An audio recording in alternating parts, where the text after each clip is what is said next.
Thank you for staying with us. Welcome back. Let's now focus on the environment. President Uhuru Kenyatta has told a gathering of world leaders in Paris that although Kenya contributes to a mere 1% of global emissions, it has put in place several measures to fight global warming, including heavy investments in solar, wind and geothermal energy. While speaking at the Climate Change Summit, the president said 2/3 of Kenya's energy was green.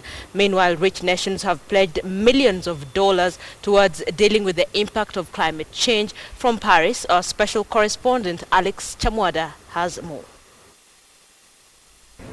The first day of the United Nations Conference on Climate Change was characterized by promises and commitments from world leaders to pump more financial resources into the fight against global warming. First, here is a group photo of the leaders from about 150 nations. They were received one by their host, François Hollande, together with UN Secretary General Ban Ki-moon before the conference began. Et les dommages matériels par milliards. The French president said the fights against terrorism and global warming were closely linked. We need to wake up to the severity of the threat posed to balances in the world. Climate change will bring conflicts just like clouds bring storms. It is causing migration, which is causing more refugees to take flight than wars.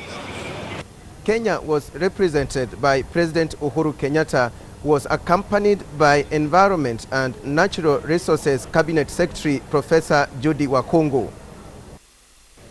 Some of the sector-wide voluntary domestic measures and actions to address climate change include expansion in geothermal, solar and wind, and other renewables and clean energy. Close to 2/3 of our power generation is at present green. Progress towards achieving and maintaining a tree cover of at least 10% of our country's land area, where we currently stand at 7.2%, and low carbon and efficient transportation system. Speaker after speaker emphasized that the problem went beyond national borders and finding a lasting solution was a shared mission. Last 7 years, we've made ambitious investments in clean energy and ambitious reductions in our carbon emissions. We've multiplied wind power 3-fold, solar power more than 20-fold, helping create parts of America where these clean power sources are finally cheaper than dirtier conventional power.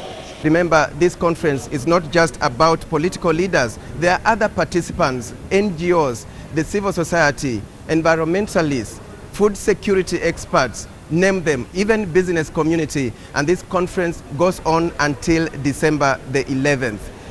From Paris, I'm Alex Chamwada for KTN News.